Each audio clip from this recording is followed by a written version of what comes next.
चलिए पीसीएस का जो था टेस्ट जो था सीरीज यूपी पीसीएस एग्जाम 2024 के लिए जो था जो टेस्ट सीरीज होगी उस सी सेट के लिए जो था सी सेट की सीरीज इसको हम सॉल्व करेंगे। पूरे 100 क्वेश्चन होंगे, ठीक है।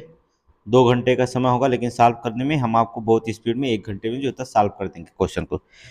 कैसे क्वेश्चन आएंगे एकदम हूबहू देखना है। 10 जो होता है आपको सी सेट का जो होता है, पहले आपको 100 क्वेश्चन जो होता है ये होगा। प्रश्न का प्रारूप जैसे होता है उसी तरह से सेम टू सेम पूछा गया है। 2 टेस्ट होंगे, इसके बाद हम अलग अलग मैथ का अलग पढ़ाएंगे और अंतर्वैयक्तिक कौशल अलग पढ़ाएंगे। सबका अलग अलग जो होता है क्वेश्चन सॉल्व कराएंगे। तो चलिए यहाँ पर देखें, पहले आप गद्यांश को पढ़ते हैं। गद्यांश पढ़ करके आपको आंसर देना है। कहता है कि निम्नलिखित गद्यांश को ध्यान से पढ़िए और प्रश्न 1 से 5 तक के लिए उत्तर गद्यांश के रूप में स्पष्ट करिए, आधार पर दीजिए। देखिए ये आपको पता है कि गद्यांश पढ़ेंगे आप बस इसके ऊपर, फिर आप आंसर देंगे। तो चलिए पढ़ते हैं हम गद्यांश से, आप भी ध्यान से पढ़िएगा तभी आप आंसर दे पाएंगे।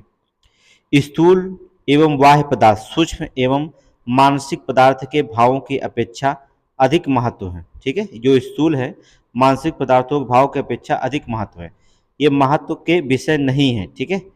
जो व्यक्ति संरचनात्मक कार्य करने में सामर्थ्य हैं, जो ठीक है रचनात्मक कार्य करने में सामर्थ्य, उन्हें भौतिक स्थूल लाभ अथवा प्रलोभन ना तो लुभाते हैं और ना ही प्रोत्साहित करते हैं। आगे देखेंगे, ना ही प्रोत्साहित करते हैं।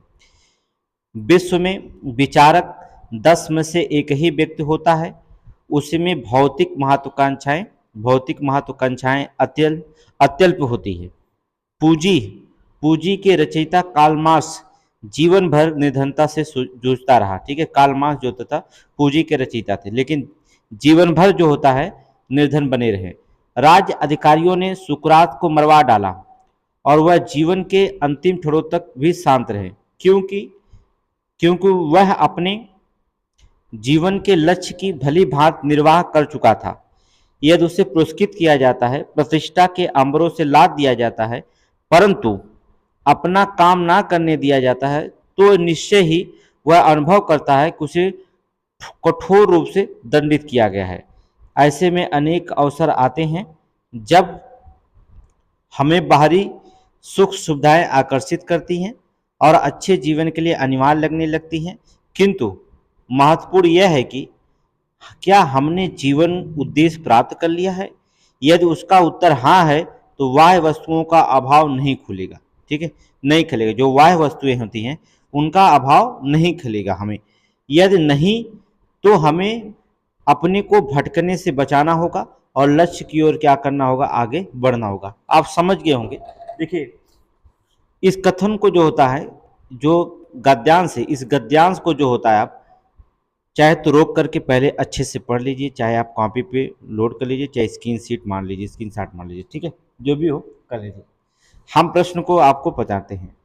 क्वेश्चन पहला क्या पूछता है, पहला क्वेश्चन क्या है, विचारकों की एक विशेषता यह है कि उनमें महत्वाकांक्षाएं नहीं होती हैं, महत्वाकांक्षाएं कम होती है, ठीक है। जो विचारक होते हैं उनकी एक विशेषता है कि उनमें जो होता है भौतिक महत्वाकांक्षाएं क्या होती, कम होती है। अभी भी पढ़े आप, हमने बताया था अभी कि भौतिक महत्वाकांक्षाएं जो होती कम होती हैं जो विचारक होते। चलिए देख ले देखिए हमने कहा क्या, उनमें जो विचारक होते हैं, विश्व में विचारक 10 में से एक है व्यक्ति होता है जो उसमें भौतिक महत्वाकांक्षाएं अत्यल्प मतलब कम होती हैं, ठीक है, कम होती हैं। तो वही कह रहा है यहाँ पर क्वेश्चन में बताया जा रहा है। देखिए कि विचारकों की एक विशेषता यह है कि उनमें जो होता है भौतिक महत्वाकांक्षाएं क्या होती हैं, कम होती हैं, ठीक है, भौतिक महत्वाकांक्षाएं कम होती हैं। अगले क्वेश्चन पे देखेंगे। नेक्स्ट क्वेश्चन क्या कहा सुकरात को अपना काम ना कर देने की स्थिति में कठोर दंड जैसी प्रतीत होती है, क्योंकि विकल्प यहां पर दिया गया है, पहला विकल्प कट गया है, चलिए छोड़िए। वह जीवन के कार्य समाप्त कर चुका था, नहीं। वह स्थूल प्रलोभन को अपेक्षा नहीं करता था, नहीं, ये भी गलत है। उसे जीवन का उद्देश्य प्राप्त करने में रोक दिया गया होता है, ठीक है, ये ऑप्शन सही है। उसे जीवन, क्योंकि पता है सुकरात अपना काम ना कर देने की स्थिति में कठोर दंड जैसी प्रतीत होती है, क्योंकि उसे जीवन का उद्देश्य जो होता है प्राप्त करने से रोक दिया गया था, इसलिए उस काम को कठोर दंड जैसा प्रतीत होता था। अगर वो काम करने से नहीं रोका जाता तो उसे कठोर दंड नहीं प्रतीत होता, तो इसलिए ऑप्शन क्या हो जाएगा, डी हो जाएगा। आगे देखेंगे, आप देख सकते हैं, कहने का मतलब होता है, क्वेश्चन आप देखते रहिएगा। मनुष्य को बाहरी सुख क्यों लुभाते हैं? मनुष्य को बाहरी सुख क्यों लुभाते हैं? आराम के लिए, संपन्नता के लिए, भरे पूरे जीवन के लिए, अच्छे जीवन के लिए। तो आपको हमने बताया मनुष्य को बाहरी सुख क्यों लुभाते हैं, क्योंकि वो अच्छे जीवन जीना चाहते हैं, इसलिए लुभाते हैं। यही हुआ। आप देखे होंगे, हमने देखिए आपको अंतिम में हमने लाइन जो था पढ़ा है यहाँ पर कि वह वस्तुओं का भाव नहीं खलेगा। कब? यदि नहीं है तो तभी वो भटकने के लिए बचाव करना होगा। ठीक है, मनुष्य के जीवन, हमें जीवन में उद्देश्य प्राप्त कर लिया है, यदि हाँ, यहाँ पर क्या है, उद्देश्य प्राप्त कर लिया, अगर यदि हाँ है तो वस्तुओं का भाव नहीं खलेगा। अगर नहीं है तो हमें क्या करें, अपने भटकना बचना होगा और लक्ष्य की ओर क्या करना होगा, आगे बढ़ना होगा। तो यही क्वेश्चन कह रहा है, इसी क्वेश्चन को यहाँ पर उठा के दे दिया। कह रहा है क्या, मनुष्य को बाहरी सुख क्यों लुभाते हैं? क्योंकि इसलिए लुभाते हैं क्योंकि अच्छे जीवन जीने के लिए जो होता है बाहरी सुखों का अनुभव कर लेता है, इसलिए उसे लुभाते हैं। आगे देखेंगे, नेक्स्ट कहता है कि जो व्यक्ति रचनात्मक कार्य करने में समर्थ है, यहां पर भरना है, जो व्यक्ति जो होता है रचनात्मक कार्य करने में समर्थ है, वाक्य में शब्द के स्थान पर कौन सा शब्द प्रयुक्त नहीं किया जा सकता है? ठीक है, रेखांकित शब्द के स्थान पर। चलिए, रेखांकित शब्द कौन है? यहाँ पर है, देखिए, सामर्थ्य। यहाँ पर जो होता है शब्द जो होता है प्रयुक्त नहीं किया जा सकता। क्या प्रयुक्त नहीं किया जा सकता? सामर्थ्यवान, क्षमतावान, सक्षम या शक्तिशाली। ये शक्तिशाली का प्रयोग नहीं किया जा सकता। ठीक है, जो व्यक्ति रचनात्मक कार्य में सामर्थ्य है लिखा जा सकता, सामर्थ्यवान है लिखा जा सकता है, क्षमतावान लिखा जा सकता, सक्षम लिखा जा सकता है सामर्थ्य की जगह, लेकिन शक्तिशाली का प्रयोग यहां नहीं किया जा सकता है। ठीक है, आगे देखेंगे, प्रतिष्ठा के अंबारों से लाद दिया जाता है, शब्द तात्पर्य क्या है? इसका तात्पर्य क्या है? कहता है कि प्रतिष्ठा के अंबारों से लाद दिया जाता है, इस शब्द का तात्पर्य क्या है? भार से, ढेर से, आभार से या कृतज्ञता से। तो किससे हो जाएगा? अर्थात ढेर से। ठीक है, किससे? ढेर से। प्रतिष्ठा के अंबारों से लाद दिया जाता है, इसका मतलब होता है ढेर। ठीक है, यहाँ रेखांकित शब्द जो होता है क्या रखेंगे? ढेर। ठीक है, आगे देखेंगे, ये 5 हो गए। अब गद्यांश से पढ़ते हैं। देखिए, हिंदी वर्णमाला में 6 से छत्री, छत्री से डा के बीच में कौन सा अक्षर होगा? वर्णमाला में जो होता है 6 से डा के बीच में कौन सा अक्षर होगा, तो बताना होगा कौन सा बीच में अक्षर होगा। तो आपको बता दें 6 से डा के बीच में जो होता है अक्षर जो हिंदी वर्णमाला में होता है वो इया होता है। क्या होता है? इया, सॉरी, इया जो होता है। ठीक है, 6 से डा के ठीक बीच में अगर अक्षर लिखेंगे आप तो कौन सा अक्षर आएगा? इया आएगा। ठीक है, आप च, छ, ज, झ लिख सकते हैं। ठीक है, च, ठीक है, छ, ज, झ, इया, ट, ठ और डा। देखिए, यहाँ 3 अक्षर ये हो गए, ये 3 अक्षर हो गए, इया जो होता है बीच में हो जाएगा, तो बीच में कौन आएगा? इया आएगा। ठीक है, आगे देखेंगे, उच्चारण का संधि विच्छेद क्या होगा? उच्चारण का संधि विच्छेद क्या होगा? तो आपको बता दें उत धन चारण। क्या होगा? उच्चारण, अर्थात ऑप्शन सी हो जाएगा, ऑप्शन सी। ठीक है, च मिलकर जो होता है जो छ हो जाता है, ये व्यंजन संधि है। कौन संधि है ये? संधि अगर पूछता है तो क्या बताएंगे? व्यंजन संधि, ये व्यंजन संधि है। आगे देखेंगे, बहुव्रीहि समास, बहुव्रीहि समास का उदाहरण कौन है इसमें? बहुव्रीहि समास का उदाहरण कौन इसमें दिख रहा है? देखिए, बहुव्रीहि समास का उदाहरण जो होता है इसमें कौन होगा? चतुर्भुज। ठीक है, चतुर्भुज। बहुव्रीहि समास कौन होता है? बहुव्रीहि समास वह समास है जिसमें पूर्व पद और उत्तर पद दोनों ही प्रधान नहीं होता है। ठीक है, देखिए, ना तो पूर्व पद और ना ही तो उत्तर पद, दोनों जो होते हैं प्रधान नहीं होते हैं। ठीक है, प्रधान नहीं होते हैं, दोनों मिलकर तीसरे पद की व्याख्या करते हैं। दोनों पूर्व, उत्तर पद, पूर्व पद दोनों मिलकर के जो जब तीसरे पद की व्याख्या करते हैं तब वहां पर क्या करते हैं? क्या होता है? बहुव्रीहि समास होता है। देखिए, यहाँ चतुर्भुज, चतुर्भुज का मतलब 4 भुजाएं जिसकी, अर्थात चतुर्भुज का मतलब होता है चार भुजाएं, भुजाएं जिसकी, जिसकी कौन होगा, जिसकी अर्थात कौन, विष्णु। कौन, विष्णु। चतुर्भुज किसे कहा जाता है, विष्णु।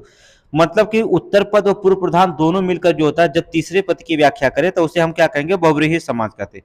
अर्थात यहां पर क्या होगा, चतुर्भुज हो जाएगा। आगे देखेंगे, इनमें से क्या उपसर्ग नहीं है, क्या उपसर्ग नहीं है, ठीक है, जो उपसर्ग नहीं निकालना, अ, चिर, प्रत, इका। देखिए यहां पर सीधे सीधे इका क्या हो जाएगा, प्रत्यय हो जाएगा। उप मतलब होता समीप। जब हम देखिए आ से, अब चिर से, प्रत्यय से, जो देखिए प्रति अधन ईक, तो क्या हो जाएगा, प्रत्येक, ठीक है। यहां पर इका, इका जो होता है ये प्रत्यय होगा। आगे देखेंगे, मच्छिका का किसका तत्सम शब्द है, मच्छिका किसका तत्सम शब्द है, मछली का, मक्खी का, मच्छर का या मिट्टी का, किसका हो जाएगा, मक्खी का, ठीक है। मक्खी जो होता है ये तद्भव शब्द है, तद्भव, ठीक है, जिसका जो होता है तत्सम क्या होता है, मच्छिका होता है, ठीक है, जिसका तत्सम मच्छिका होता है। आगे देखेंगे, जातवाचक संज्ञा शब्द है, जातवाचक, कामायनी, आम, रसीला, वकील। जातवाचक शब्द, देखिए वकील जो होता है जातवाचक शब्द है, ठीक है, वकील का एक जात। देखिए जिन संज्ञाओं का एक ही प्रकार की वस्तुओं अथवा व्यक्तियों का बोध हो, याद रखना, जो भी संज्ञा होगी, जो संज्ञा का कहने का मतलब होता है एक ही, एक ही, एक ही प्रकार की वस्तुओं और व्यक्तियों का बोध हो, उसे हम क्या कहते हैं, जातवाचक संज्ञा कहते हैं, ठीक है। जैसे व्यवसाय हो गया, संबंधित हो गया, पदों के नाम हो गया, कार्यों के नाम हो गया, ये सभी क्या है, जातवाचक संज्ञा होगी। तो वकील क्या है, एक, ठीक है, व्यवसाय हो गया, कार्य हो गए, पद हो गया, ठीक है।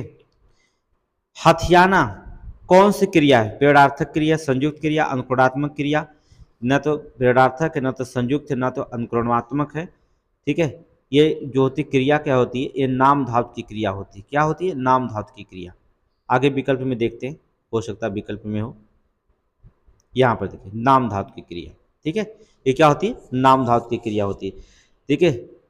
जैसे हथियाना, बात से बतियाना, ठीक है, हाथ से हथियाना, लाज से लजाना, रंग से रंगना, दुख से दुखना, फिर से फिल्माना, फिल्म से फिल्माना, ये सब क्या होते हैं, ये होते हैं नाम धातु के। आगे देखेंगे, इसमें से स्वर्ग का परिवाची कौन नहीं है, कौन स्वर्ग का परिवाची नहीं है, त्रिदासालय, त्रिदिव, गौ या नाक। तो इसमें क्या हो जाएगा, गौ। गौ जो होता है ये जो होता है परिवाची नहीं है, ठीक है। एक मिनट, चलिए, गौ, गौ जो होता है स्वर्ग का परिवाची नहीं है। आपको पता है त्रिदशालय, नाक, धाव हो सकता, गौ की जगह अगर लिख देता धाव, तब ये क्या हो जाता, परिवाची हो जाता। दिव्या धाम, परम धाम, सुरलोक, देवलोक। गौ स्वर्ग का परिवाची नहीं, गौ किसकी परिवाची निकल जाती, गाय की परिवाची, किसकी है, गाय की, ठीक है। आगे देखेंगे,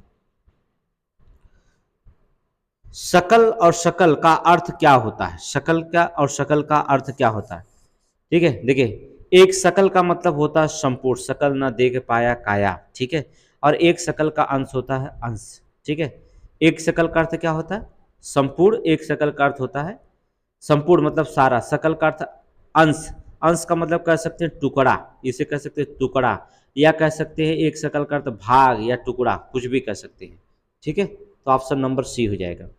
ये पुलिस में पूछा गया था, यूपीपी में क्वेश्चन में पूछा गया है। उद्धत मतलब उद्धत का विलोम शब्द क्या होगा, उद्धत का विलोम शब्द क्या होगा, शौक, विनीत, उत्तम, कोमल। तो क्या हो जाएगा, विनीत, अर्थात उद्धत का विलोम शब्द क्या होगा, विनीत हो जाएगा। जो धरती फोड़कर जन्मता है, जो धरती फोड़कर जन्मता है उसे क्या कहा जाता है, सीधे सीधी बात, उसे क्या है, स्वयंभू, जन्मजात, जरायुज या उद्भिज। तो क्या हो जाता है, उद्भिज, उद्भिज, ठीक है, क्या होता है, उद्भिज। Option D. नग का अनिकार्थी शब्द नहीं है, नग जो होता है नग का अनिकार्थी शब्द नहीं है, पर्वत का, सूर्य का, सर्प का या हाथी का। तो किसका, अर्थात हाथी, हाथी का जो होता है अनिकार्थी शब्द में नहीं रखा जाता, नग, नग का अनिकार्थी शब्द नहीं, कौन, हाथी। और अनिकार्तिक शब्द पर्वत है, सूर्य भी है, सर्व भी है, वृक्ष भी है, ठीक है, वृक्ष भी होता तो वृक्ष भी होता। आगे देखेंगे,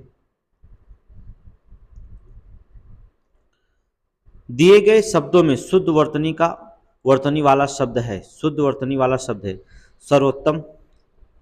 देखिए, शुद्ध वर्तनी वाला शब्द है संसारिक, संसारिक लिखा गया है, सच्चिदानंद, ये सही है, सच्चिदानंद ये शुद्ध वर्तनी वाला शब्द है, ठीक है। देखेंगे सर्वोत्तम लिखा गया है, सर्वोत्तम भी वो शुद्ध वर्तनी वाला शब्द है, सर्वोत्तम भी तो शुद्ध वर्तनी वाला है, ठीक है। ये भी सही है, ये भी सही है, ये भी सही है, सी भी सही है, ठीक है। कीर्ति गलत है क्योंकि छोटी की मंत्र होना चाहिए, सांसारिक भी गलत है, तो सर्वोत्तम तो सही है, ठीक है। इसका मतलब हो जाएगा दो विकल्प सही हो गए, ठीक है। मिसप्रिंट हो गया होगा, उसे ता लिखना होता तो सही लिख दिया है, चलिए कोई दिक्कत नहीं। निम्नलिखित में से स्त्रीलिंग शब्द है, स्त्रीलिंग शब्द है किन्नर, अहिंसा, अंतरी, अपरिग्रह। जो स्त्रीलिंग शब्द है उसे निकालेंगे तो क्या होता, अहिंसा। अहिंसा क्या है, स्त्रीलिंग शब्द है। दया, कृपा, सूचना, ये भी स्त्रीलिंग होते हैं, जैसे दया हो गया, कृपया हो गया, सूचना हो गया, ये सभी क्या है, ये स्त्रीलिंग शब्द है। किन्नर तो उभयलिंग है, किन्नर क्या है, उभयलिंग है, ठीक है, उभयलिंग है। उभयलिंग कह सकते हैं या तृतीया लिंग कह सकते हैं, ठीक है, कुछ भी कह सकते हैं यहाँ पर। चलिए ठीक है, तो अहिंसा आपका विकल्प हो जाएगा। आगे देखिए, निम्नलिखित में से कौन सा शब्द सदा बहुवचन में प्रयोग होता है, निम्नलिखित में से कौन सा शब्द जो होता है सदा बहुवचन में प्रयुक्त होता है, शिशु, भक्ति, पुस्तक, प्राण। तो सदा जो होता है बहुवचन में प्रयोग होता है, क्या आंसर है, प्राण। प्राण जो होता है सदा बहुवचन में प्रयोग होता है, क्योंकि प्राण, प्राण हो गया, नहीं तो आप कह सकते हैं लोग, ये भी बहुवचन में प्रयोग हो सकता है। दर्शन बहुवचन में प्रयोग हो सकता है, आंसू बहुवचन में प्रयोग हो सकता है, दाम बहुवचन में प्रयोग हो सकता है, अच्छत बहुवचन में प्रयोग हो सकता है। बहुत सारे ऐसे शब्द हैं जो बहुवचन में प्रयुक्त होता है, ठीक है। तो ऑप्शन क्या हो जाएगा, प्राण। राम आम खाता है, वाच्य कौन सा रूप होगा, वाच्य का कौन सा रूप होगा, कर्तृवाच्य, कर्मवाच्य, भाववाच्य या उभयवाच्य। राम आम खाता है, कौन सा हो जाएगा, कर्तृवाच्य, ठीक है, कर्तृवाच्य होगा। कर्तृवाच्य क्रिया के उस रूपांतर को कहते हैं जिससे ज्ञात होता है कि वाक्य का उद्देश्य क्रिया का करता है, ठीक, उद्देश्य जो होता है क्रिया का करता है, ठीक है। राम आम खाता है तो राम आम खाने का कार्य करे, इसे पता चल रहा है, इसलिए क्रिया का करता हो तो उसे हम क्या कहेंगे, कर्तृवाच्य। ऑप्शन नंबर ए सही हो जाएगा, ठीक है। राम सीता से सुंदर है, इस वाक्य में कौन सा कारक है। देखिए, इसमें निकला क्या, राम सीता से सुंदर है, तुलना किया गया है, ठीक है। अपादान कारक का प्रयोग अलग होने के अतिरिक्त निकलने, सीखने, डरने, लजाने, तुलना करने के भाव में व्यक्त किया जाता है, ठीक है। तो यहाँ पर कौन सा कारक हो जाएगा, अपादान कारक होगा, ठीक है, इसका कारक होता है। किसी से तुलना करना हो या डरने या सीखने या निकालने या अतिरिक्त के लिए जो प्रयोग किया जाता है वो अपादान कारक होते हैं, अपादान कारक। आगे देखेंगे, लोकतंत्र राज जनता में राष्ट्रीय भावना के रूप में जागृत करता है, लोकतंत्र राज जनता में राष्ट्रीय भावना डॉट डॉट के रूप में जागृत करता है, किसमें जागृत करता है, ठीक है, राष्ट्रीय भावना। तो यहाँ पर चलेंगे विकल्प में, देखते हैं किसके में जागृत करता है। चलिए, स्वाभाविक, संकीर्ण, अस्वाभाविक या अनरंजित, किस में करता है, स्वाभाविक, ठीक है। रिक्त स्थान पे हम स्वाभाविक करवाएंगे। लोकतंत्र राज्य जनता में राष्ट्रीय भावना को जागृत करता है, ठीक है, स्वाभाविक रूप से, ऑप्शन ए। आगे देखिए, शैतान की आंत, इस मुहावरे का उपयुक्त अर्थ क्या है, शैतान की आंत, इस मुहावरे का उपयुक्त अर्थ क्या है, अत्यंत धूर्त व्यक्ति, बहुत लंबी वस्तु, अत्यंत नगण्य वस्तु, अत्यंत लाभदायक वस्तु। शैतान की आंत, इसका मुहावरे का अर्थ होता है बहुत लंबी वस्तु, क्या होगा, बहुत लंबी वस्तु। आगे देखेंगे, हिंदी की खड़ी बोली किस अपभ्रंश से विकसित हुई है, खड़ी बोली जो था किस अपभ्रंश के हमने पढ़ाया है, किस अपभ्रंश से विकसित हुई है, अर्थात सौर सैनी, कौन से अपभ्रंश से, सौर सैनी से, ठीक है, अपभ्रंश होता है। इनमें विकसित अन्य बोलियां पश्चिमी हिंदी है, ठीक है, पश्चिमी हिंदी है, राजस्थानी भी इसी में है, राजस्थानी हो, ठीक है, ब्रज भाषा भी रखा गया है, ब्रज भाषा भी है, ठीक है, सौरसैनी भाषा से अर्थात सौरसैनी। आगे देखेंगे, यहाँ पर देखेंगे 26 से 29 तक जो होता है इंग्लिश होगा, तो इसको जो होता है इंग्लिश का जो होता है हम अलग से करा देंगे, क्योंकि अब इसी में इंग्लिश कराएंगे तो मिक्स हो जाएगा। पहले आप हिंदी वाले करेंगे, फिर आपको हिंदी जो होता है कर लिया जाएगा। हिंदी कराएंगे, ये 100% मानिए, हिंदी जो होता है नहीं छोड़ने वाले हैं, ठीक है। इंग्लिश छोड़िए, इंग्लिश इंग्लिश जो होता है नहीं छोड़ेंगे, इंग्लिश पक्का होगा आपका, ठीक है। चलिए, प्राप्त किए गए संदेश में कोई, अब देखिए अंतर्वैयक्तिक कौशल है, ठीक है, यहाँ पर बहुत ध्यान से पढ़ना होगा।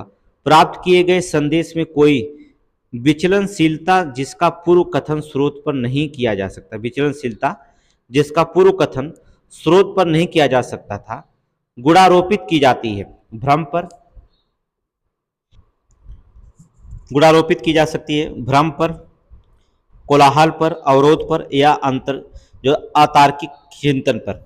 देखिए, भ्रम, अवरोध एवं अतार्किक चिंतन के संदेश में किसी विचलनशीलता का पूर्व कथन स्रोत पर किया जा सकता है, जबकि कोलाहल जो होता है संप्रेषण वातावरण से संबंधित है, जिसका पूर्व कथन जो होता है स्रोत नहीं किया जा सकता है। यहाँ पर नहीं पूछा है, तो इसलिए इसका ऑप्शन क्या हो जाएगा, कोलाहल, ठीक है। भ्रम सही है, अवरोध है। प्राप्त किए गए संदेश में विचलनशीलता जिसका पूर्व कथन स्रोत पर नहीं किया जा सकता था, गुणारोपित किया जाता, भ्रम पर किया जा सकता है पूर्व कथन स्रोत जो होता है, या अवरोध पर या अतार्किक चिंतन, कोलाहल पर नहीं किया जाता। कोलाहल जो होता है हमने बता दिया, कोलाहल जो होता है पूर्व कथन के स्रोत पर नहीं किया जा सकता, ये संप्रेषण वातावरण से संबंधित है, संप्रेषण वातावरण से संबंधित है, ठीक है। आगे चलेंगे, संप्रेषण को प्रक्रम में प्रथम चरण है, संप्रेषण के प्रक्रम में जो होता प्रथम चरण कूट संकेतन, संदेश, विसंकेतन या ग्रहण, तो कौन हो जाएगा, कूट संकेतन, ठीक है। पहले कूट संकेतन है, फिर जो होता है संदेश है, फिर जो होता है विसंकेतन, फिर ग्रहण। ये क्रम यही याद कर लीजिए, आप कॉपी पे लिख लीजिए। संप्रेषण का प्रक्रम में प्रथम चरण जो होता है कूट संकेतन, फिर संदेश, फिर विसंकेतन, फिर ग्रहण, यही जो होता सेम टू सेम है। आगे देखेंगे, क्रम याद कर लेंगे, आगे जो होता क्वेश्चन आपका लगाने में सही होगा, ठीक है। हमारे बहुत से निर्णय परिस्थितियों के अप्रासंगिक पक्षों, ठीक है, अप्रासंगिक पक्षों से प्रभावित होते हैं, ये गोचर कहलाता है। देखिए, कह रहा हमारे बहुत से निर्णय पारिस्थितिकी के अप्रासंगिक पक्षों से जो होता है प्रभावित होते हैं, ठीक है, ये गोचर कहलाता है। उदाहरण के लिए क्या है, वह निश्चित ढंग जिसमें कोई मुद्दा प्रस्तुत किया जाता है, ठीक है। तो बहुत से निर्णय जो होते हैं पारिस्थितिकी के अप्रासंगिक पक्षों से प्रभावित होते हैं, तो क्या कहलाता है, गढ़न के रूप में, प्रत्याशित पक्षपात के रूप में, वैयक्तिक पुष्टिकरण के रूप में, हान विरुचि के रूप में। तो कौन होता है वो, अर्थात गढ़न के रूप में। हमारा बहुत से निर्णय जो होता है अप्रासंगिक कब होगा, गढ़न, गढ़न के तहत हमारे बहुत से निर्णय जो होते हैं पारिस्थितिकी के अप्रासंगिक पक्षों से प्रभावित होते हैं, गढ़न के रूप। आगे देखेंगे, क्वेश्चन आपको, चलिए,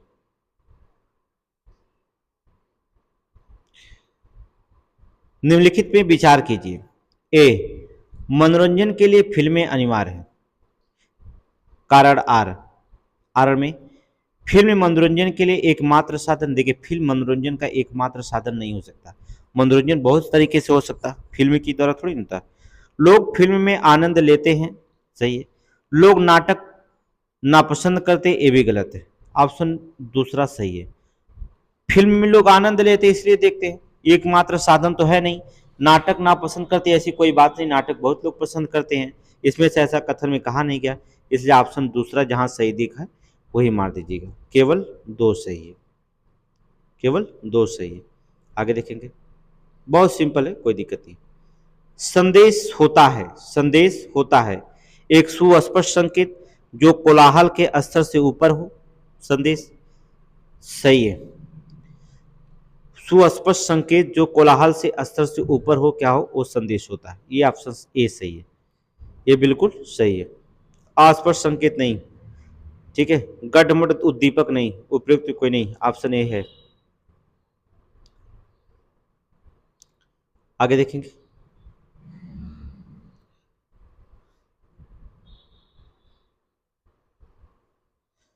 एक सक्रिय श्रोता द्वारा एक तकनीक जिसे प्रयोग में लाया जा सकता है, एक सक्रिय श्रोता द्वारा एक तकनीक जिसे प्रयोग में लाया जा सकता है वह है परिस्थिति का वर्णन करना, चिंता व्यक्त करना, वक्ता के शब्दों को अन्य शब्दों में व्यक्त करना, प्राय वार्तालाप के दौरान अपना दृष्टिकोण व्यक्त करना। क्या हो सकता है? सक्रिय श्रोता का एक तकनीक स्तर जिसमें प्रयोग लाया जा सकता है, वक्ता के शब्दों को अन्य शब्दों में व्यक्त करना, ठीक है, तकनीकी जिसमें प्रयोग में लाया जा सकता है, वक्ता के शब्दों को अन्य शब्दों में व्यक्त करना ही क्या कहा जाता है, प्रभावी प्रयोग में लाया जा सकता है। ऑप्शन क्या हो जाएगा? सी हो जाएगा। ठीक है, आगे देखेंगे।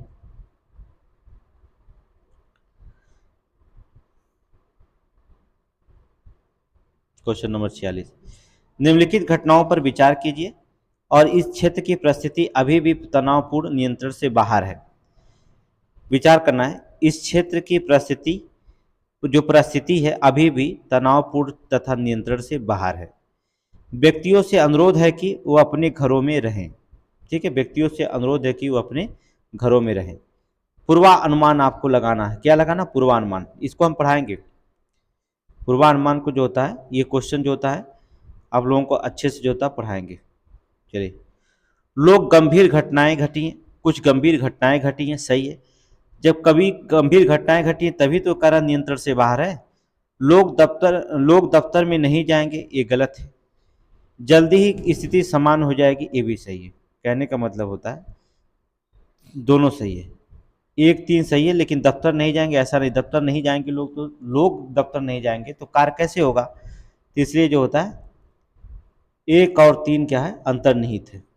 इस चैप्टर को हम बहुत सारे 50 से 100 क्वेश्चन जो होता है पढ़ाएंगे। ये इंग्लिश में है, इंग्लिश में नहीं करना हम लोग, हिंदी में चल रहे थे, हिंदी में करेंगे। जिसको इंग्लिश में करना होगा बता देगा, कोई दिक्कत नहीं। आगे देखेंगे क्वेश्चन नंबर 47, नकारात्मक निजी व्यवहार और कारण, ठीक है। यहाँ पर देखेंगे नकारात्मक निजी व्यवहार और कारण देखेंगे। ये थोड़ा सा बड़ा कर दें तब आपको दिखाई देगा अच्छे से, ठीक है। ये देखिए, ये नकारात्मक है, ये व्यवहार है। गले के पीछे हाथ रखना, इसका मतलब क्या होता? नहीं सुन रहे हैं, अतिशयोक्ति है, अस्वीकृति, असहमति है। गले के पीछे हाथ रखने का मतलब होता असहमति, सीधे सीधे क्या? असहमति, ठीक है। आंख सिकोड़ना, नहीं सुन रहे हैं, अतिशयोक्ति, अस्वीकृति है, अस्वीकृति। आंख अगर आप सिकोड़ रहे हैं तो इसका मतलब होता है आप स्वीकृत कर रहे हैं, आपको स्वीकार नहीं है, तभी आप जो होता आंख को सिकोड़ते हैं।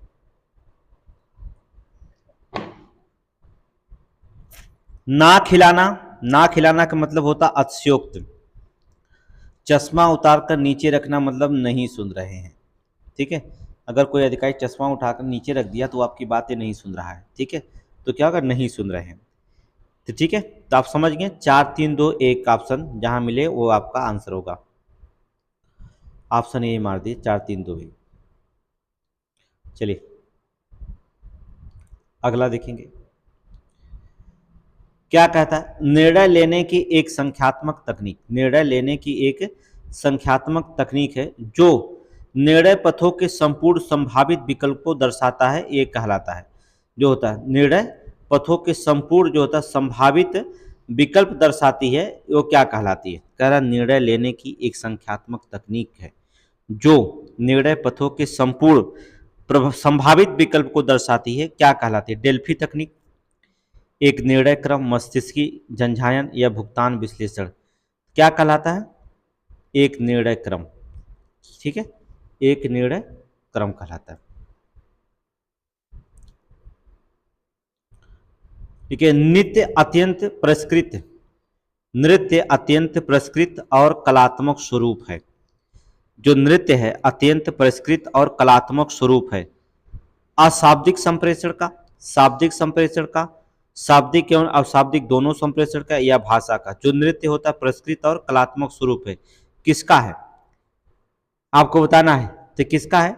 अशाब्दिक संप्रेषण का है। इसमें शब्द का प्रयोग नहीं, संप्रेषण नृत्य करते समय शब्द नहीं, कलात्मक रूप स्वरूप जो होता है, जो कला होती है उसमें शब्द का प्रयोग नहीं, नृत्य में कोई शब्द का प्रयोग नहीं, अर्थात अशाब्दिक संप्रेषण होता है। ठीक है, नृत्य शारीरिक भाव भंगिमा पर आधारित होता है।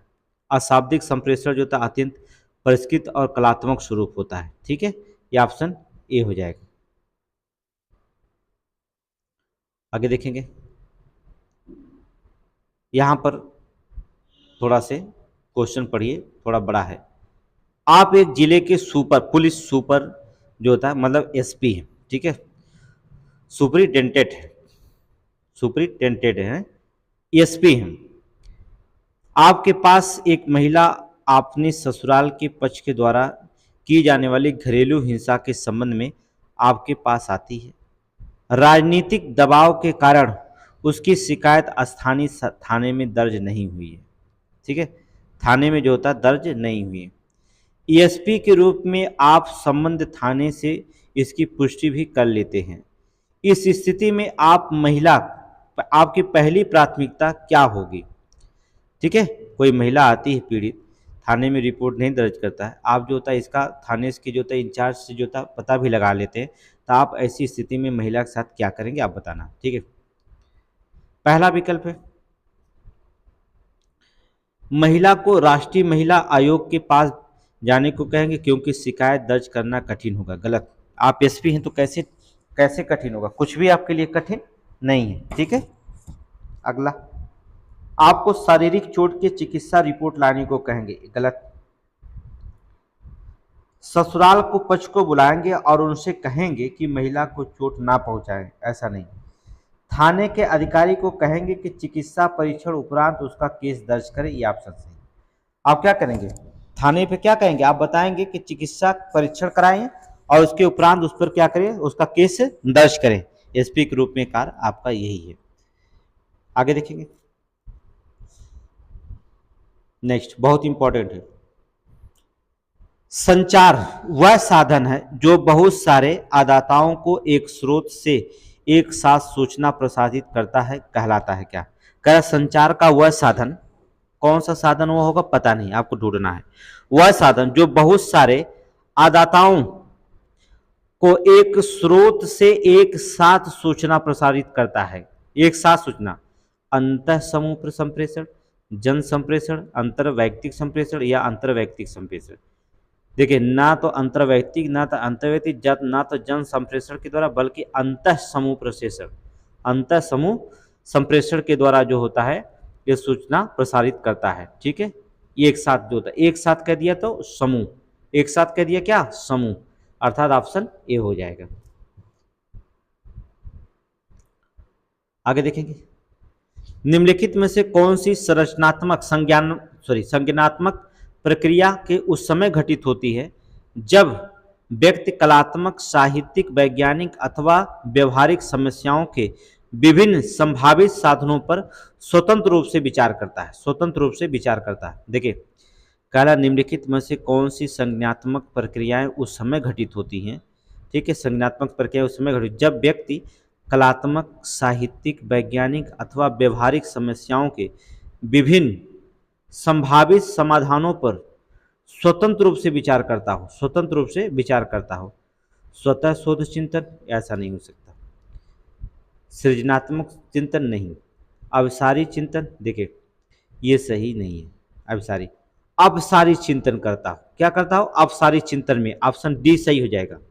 ठीक है, क्योंकि ये संज्ञात्मक है और व्यवहारिक समस्याओं के संभावित साधनों पर स्वतंत्र रूप से विचार अगर करता है तो अपसारी चिंतन करना होगा। क्या करना होगा? अपसारी चिंतन। ठीक है, अगर जिसे ना समझ में आए उसे पढ़ाया जाएगा, कोई दिक्कत नहीं है, आपको बताया जाएगा। चलिए आगे देखेंगे, कोई अधिकारी मीटिंग के दौरान अपनी लेखनी मेज पर पटक कर प्रकट करता है तो उसका क्या होगा? उसकी क्रोध को प्रकट करता है, थकावट को, अरुचि को या उलझन को? क्या? अर्थात क्रोध को प्रकट करता है।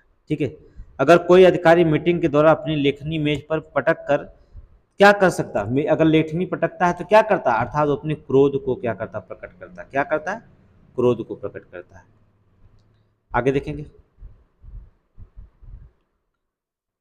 आप एक बड़े व्यवसाय वर्ग के निदेशक मंडल के सदस्य हैं। एक बड़े व्यवसाय वर्ग के निदेशक मंडल के सदस्य, किसी विशेष मुद्दे पर आप मंडल के निर्णय से सहमत नहीं है। ठीक है, कोई विशेष मुद्दा है जिस पर जो होता मंडल के निर्णय से जो होता सहमत नहीं है, तो आप क्या करेंगे, मंडल के समक्ष अपना दृष्टिकोण उसके विचार हेतु रखेंगे। देखिए, पहली प्राथमिकता तो आपकी यही होगी। ठीक है, सही है। मंडल के समक्ष आप क्या करेंगे, अपना दृष्टिकोण, अगर आप सहमत नहीं हैं तो आप मंडल के सामने अपनी दृष्टिकोण रखना पड़ेगा, क्यों नहीं सहमत है, तो अपना दृष्टिकोण उसके विचार के सामने हेतु क्या करेंगे, रखेंगे। आपका सही है। निर्णय स्वीकार कर लेंगे, गलत। निर्णय अस्वीकार कर लेंगे, ये भी गलत। ऑप्शन ए ही सही है। उच्च स्तर पर अपना विरोध प्रकट करेंगे, गलत। अपना निर्णय दीजिए, क्यों नहीं असहमति है। ठीक है, अगला क्वेश्चन देखेंगे। चलिए, ये भी क्वेश्चन देखिए, ये दो क्वेश्चन जो होता पूछा गया है एग्जाम में, प्रीवियस ईयर में। बस पर चढ़ते समय कोई व्यक्ति अचानक आप पर चिल्लाने लगता है। अगर बस पर आप चढ़ते हैं और कोई व्यक्ति अचानक आप पर चिल्लाने लगता है तो आप भी उस पर वैसे ही चिल्लाएंगे। कंडक्टर को उसे शांत कराने के लिए कहेंगे, चिल्लाने का कारण जानकर मामले को शांत करेंगे, उस पर क्रोध करेंगे और उसे शांत करेंगे। क्या करेंगे आप, आपकी प्रक्रिया क्या होगी। पहला है कि अगर चिल्ला रहा व्यक्ति है, आप पे चिल्लाता है, तो पहले आप तो जानिए चिल्लाने का कारण क्या है, फिर जानकर उस मामले को क्या करेंगे, शांत करेंगे। Option E. ठीक है, चिल्ला रहा था, चिल्लाने का कारण जानेंगे और जानने के बाद जो होता फिर उस मामले को क्या करेंगे, क्रिया को शांत करेंगे। पहली क्रिया होगी आपकी। ठीक है, ऑप्शन सी हो जाएगा। चलिए नेक्स्ट देखेंगे। निर्णयन के बारे में निम्नलिखित कथनों पर कौन सा कथन सही है। निर्णयन के बारे में, चलिए, यह कार्यवाही को निर्धारित करने का काम है। ठीक है, यह कार्यवाही को जो होता है निर्धारित करने का काम है। ठीक है, निर्णयन कार्यवाही भी सही है। इसका अर्थ है कि विभिन्न विकल्पों में से एक विकल्प को चुनना ही, यही तो निर्णय है। अगर 10 विकल्प हैं उसमें से एक विकल्प आपको चुनना जाए तो आप ही को निर्णय लेगा, वही तो निर्णय क्रिया कहलाएगी। सही है। नीति निर्माण का पर्यायवाची है, गलत। ये निर्णय नीति निर्माण की पर्यायवाची नहीं है, गलत। पहला दूसरा सही है। आप ऑप्शन देखेंगे, बी मार दीजिए, पहला और दूसरा। आगे चलेंगे, चलिए देखेंगे क्वेश्चन को क्या कहता है। तथ्य सामग्री और निष्कर्ष के बीच मानसिक संयोजन क्या कहलाता है। अगर तथ्य सामग्री हो, जो भी तथ्य है उसका सामग्री हो, और आपका निष्कर्ष, इनके बीच में जो होता आपकी जो मानसिक संयोजन है, ये क्या कहलाता है। स्पष्टीकरण करना, अनुमान लगाना, समझना, प्रदीपन या प्रकाश डालना, ये क्या कहलाता है, अर्थात अनुमान लगाना। क्या कहलाएगा, अनुमान। अगर तथ्य है आपका, किसी केस का तथ्य आपके सामने रखा गया है और निष्कर्ष के बीच जो था, निष्कर्ष भी इधर है कि आपको आज निष्कर्ष निकालना है, उसके बीच में आपके मानसिक संयोजन क्या कहलाएगा, अर्थात अनुमान लगाना। कथन के तथ्य के आधार पर ही इसे निष्कर्ष दिया जाएगा। यहाँ पर क्या हो जाएगा, अनुमान लगाना। ठीक है, आगे देखिए नेक्स्ट, अगला है अशाब्दिक संचार में निहित है। अशाब्दिक संचार में निहित है देह भाषा, मुखी अभिव्यक्ति, लहजा नहीं। अशाब्दिक में जो होता है संचार में निहित होती देह भाषा, शरीर की भाषा, शरीर, मुखी अभिव्यक्ति, ठीक है, लहजा आपका क्या होता है। ठीक है, ये सभी जो होता है अशाब्दिक संचार में निहित होते हैं। ठीक है, पहला ही सही है। ठीक है, अशाब्दिक संचार का अर्थ होता है शब्दों से रहित संचार, अर्थात इसमें शब्दों के प्रयोग किए बिना ही संदेश को प्रकट करना या प्रेषित करना क्या कहलाता है, अशाब्दिक संचार कहलाता है। तो आप देह भाषा मतलब हाव भाव, देह भाषा का मतलब क्या हो गया, हाव भाव, मुखी अभिव्यक्ति या लहजा के द्वारा जो होता है ये शब्द का प्रयोग नहीं करेंगे, हो जाएगा ऑप्शन नंबर ए हो जाएगा। ठीक है, देखिए सीसेट केवल पास करना है। 100 क्वेश्चन में तो आप 40 क्वेश्चन तो ढूंढ ही लेंगे। इतना मैथ और ये निर्णय क्षमता आपकी कमज़ोर नहीं होगी, क्योंकि आप एसडीएम बनने जा रहे हैं, इसलिए निर्णय आप बहुत अच्छे से लेंगे। सहानुभूत, सहानुभूत के लिए निम्नलिखित में से कौन सही है? समानुभूत, सहानुभूत दोनों समान है। देखिए समानुभूत और सहानुभूत दोनों समान है, गलत है, दोनों अलग। ठीक है, व्यक्ति में दूसरे की भावनाओं को समझना ही सहानुभूत होती है, सही है, ऑप्शन ए। व्यक्ति के जो था, व्यक्ति में दूसरे की भावनाओं को समझना ही क्या कहलाती है? सहानुभूत कहलाती है। ऑप्शन दूसरा सही है, पहला क्या है? गलत है। अर्थात ऑप्शन क्या हो जाएगा? बी हो जाएगा, ऑप्शन बी। आगे देखेंगे, निम्नलिखित में से कौन सा एक संप्रेषण का रूप नहीं है? कौन सा ये जो होता है, निम्नलिखित में से कौन सा एक संप्रेषण का रूप नहीं है? साक्षात्कार, मनोरंजक उपन्यास पढ़ना, संवाद या सामाजिक अंतःक्रिया। ठीक है, जो एक संप्रेषण नहीं होता है। देखिए अगर आप साक्षात्कार करते तो संप्रेषण ही होगा भाई, एक दूसरे के सामने करेंगे संप्रेषण। संवाद मतलब साक्षात्कार, बात एक ही है, अगर साक्षात्कार होगा तो संवाद होगा, तभी तो साक्षात्कार होगा। और सामाजिक अंतःक्रिया आपको क्या होगा? संवाद में सामाजिक अंतःक्रिया होगी। मनोरंजक उपन्यास पढ़ना, ये मनोरंजक उपन्यास पढ़ना जो होता है संप्रेषण का रूप नहीं होता है। ये स्वयं पढ़ रहे हैं उपन्यास, जैसे किसी संवाद थोड़ी करने जा रहे हैं, तो ऑप्शन बी हो जाएगा। हमें उम्मीद है कि आप सारे क्वेश्चन अच्छे से कर ले जाएंगे, कोई दिक्कत नहीं। इंग्लिश छोड़िए, इंग्लिश नहीं मतलब इंग्लिश में क्वेश्चन है तो हम लोग हिंदी वाले हिंदी करेंगे, इंग्लिश वाले हिंदी इंग्लिश करेंगे, इंग्लिश वाला भी करा दिया जाएगा। 61 क्वेश्चन, प्रतिक्रिया देने से आप क्या समझते? प्रतिक्रिया देने से आप क्या मतलब, किसी बात को जो होता प्रतिक्रिया आप दे रहे हैं तो इससे क्या आप समझते? देखिए प्रतिक्रिया देने का तात्पर्य होता है एक संदेश के प्रति अपनी समझ की पुष्टि करना, यही तो प्रतिक्रिया होगी। मतलब प्रतिक्रिया तभी देंगे जब संदेश आपके पास आता है और उसकी पुष्टि करने में क्या है, आप सक्षम हैं, तभी तो आप उसके प्रतिक्रिया देंगे। तो आपको विकल्प ढूंढना है, चलिए ढूंढते। एक विशिष्ट आवाज या संदेश पर ध्यान केंद्रित करना, नहीं। आपका ध्यान खींचने वाली विभिन्न आवाजों को छांटना, गलत। एक संदेश के प्रति अपनी समझ की पुष्टि करना, ये सही है। यही तो है प्रतिक्रिया। प्रतिक्रिया तभी देंगे जब आप उस बात को समझेंगे, प्रतिक्रिया आप तब नहीं देंगे जब उसकी बात को आप समझेंगे ही नहीं। ठीक है, एक संदेश के प्रति अपनी समझ क्या करना, पुष्टि करना ही क्या कहलाएगा? प्रतिक्रिया कहलाएगा।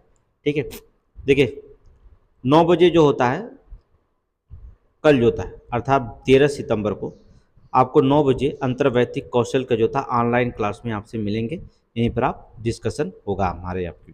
ठीक है, आगे चलिए। कहता प्रेमचंद्र के प्रत्येक उपन्यास एक दिन में पढ़ा जा सकता है।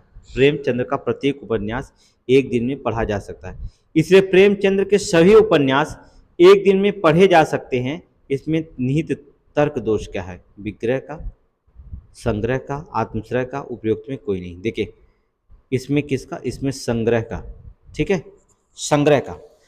प्रेमचंद का प्रत्येक उपन्यास एक दिन में पढ़ा जा सकता है, इसलिए प्रेमचंद के सभी उपन्यास एक दिन में पढ़े जा सकता है।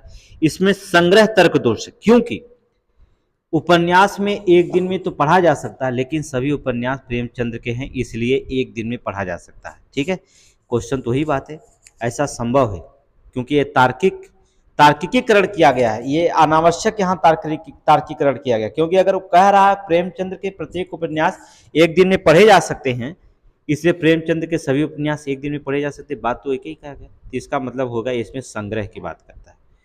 आगे चलेंगे, ये भी क्वेश्चन पूछा गया पीसीएस में। कुर्सियों का टांग पिछला हिस्सा तथा सीट विभाजन का एक उदाहरण है।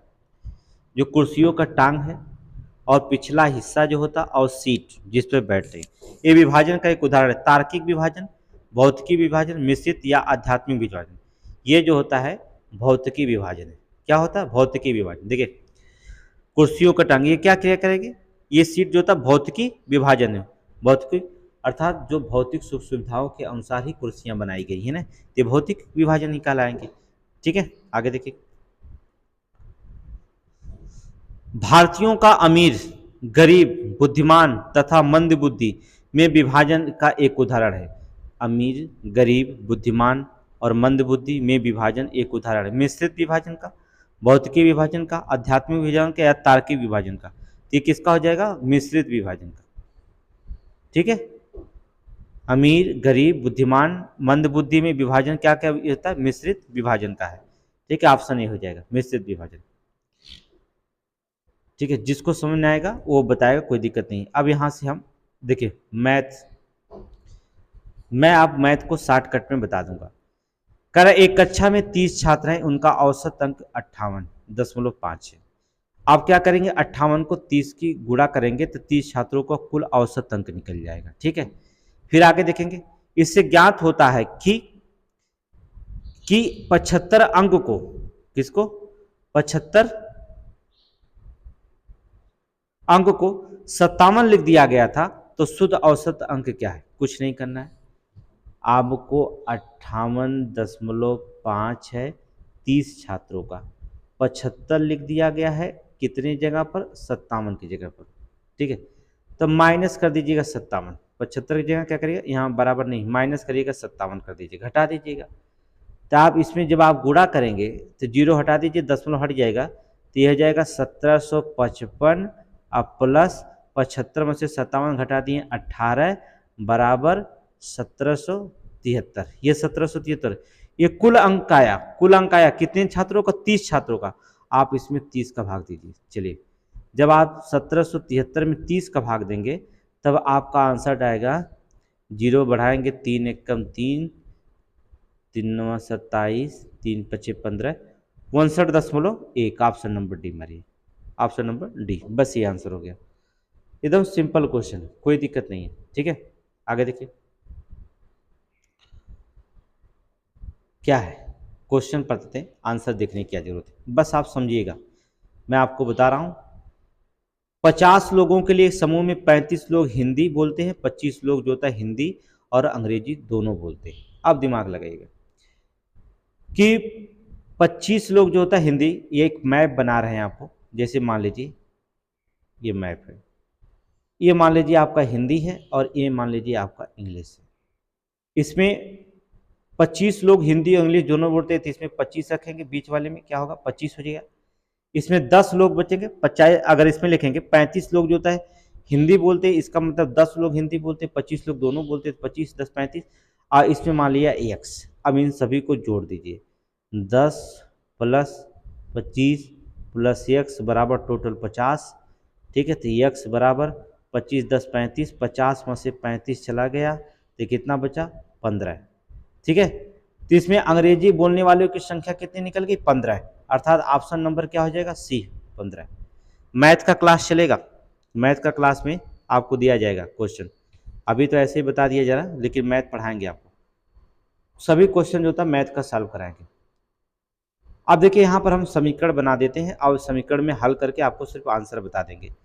एक पिता अपने पुत्र से 3 गुनी बड़ा है। देखिए पिता पुत्र जो होता है, यहां पर अगर पिता और पुत्र की बात करेंगे, चलिए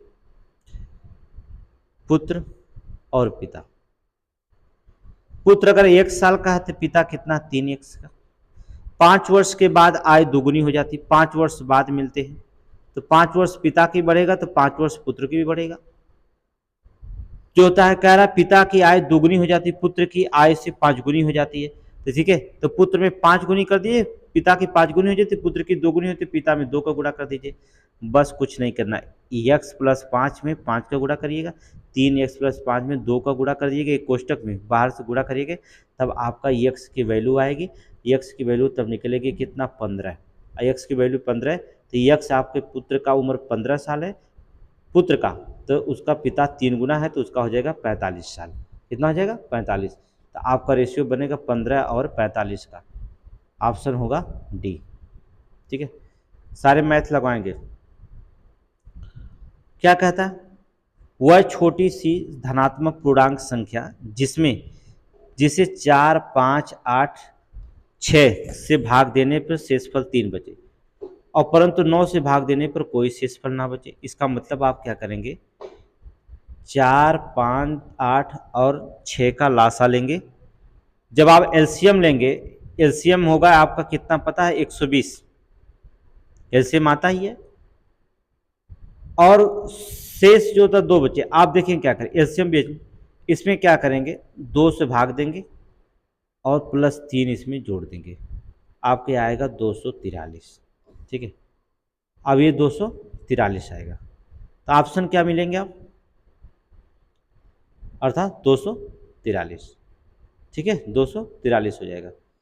ये तो पूछा है 9 से भाग देने पर कोई शेष ना बचे।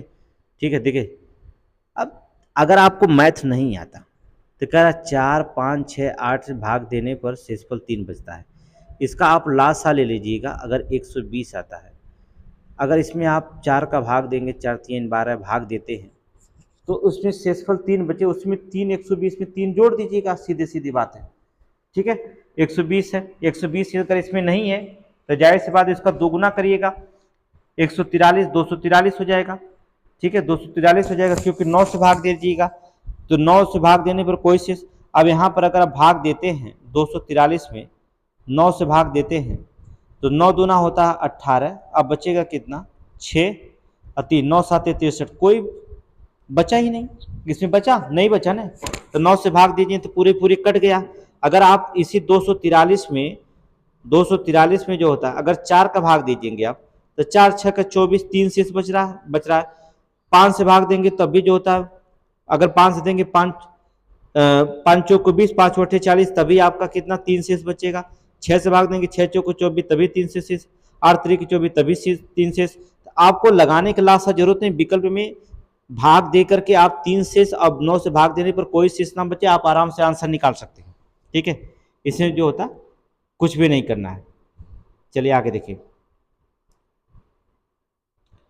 इंग्लिश छोड़िए, हिंदी में आइए। अब आपको देखिए माध्यिका, ये बहुत इंपॉर्टेंट है, इसे तो मैं आपको पढ़ाना पड़ेगा टेबल पे ही। ठीक है, कुछ मत कही, संचयी बारंबारता, पहले इसका जो होता है बारम चर है बारंबारता, तो पहले आप संचयी बारंबारता निकालेंगे। संचयी बारंबारता निकालते समय ध्यान रखेंगे, संचयी बारंबारता यहाँ पर 5, फिर 12, फिर 32। देखिए पहले आप क्या करेंगे, संचयी बारंबारता निकालेंगे, पूरी संख्या को यहाँ पर हल नहीं कर पाएंगे, ये बारंबारता को पूरी जोड़ डालिए, n निकलेगा, n का मान 55 होता है।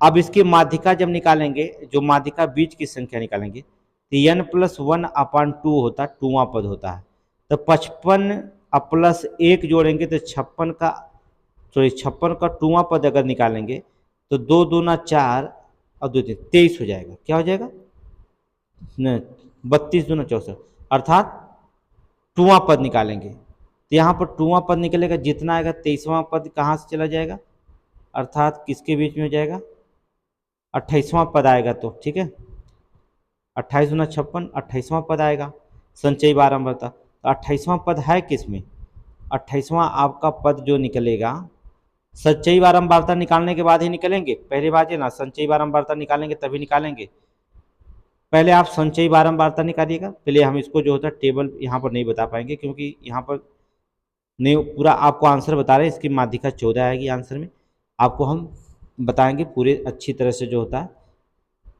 ठीक है, ऑनलाइन क्लास में जब चलेंगे तब वहाँ माध्यिका आपको पढ़ा देंगे। अधोलिखित संख्याओं की श्रृंखला में कौन सी एक संख्या अन्य से भिन्न है। ठीक है, कौन सी एक संख्या अन्य से भिन्न है, चलिए, 11 दूना 22, 11 33, 11 9 99, 11 11 121।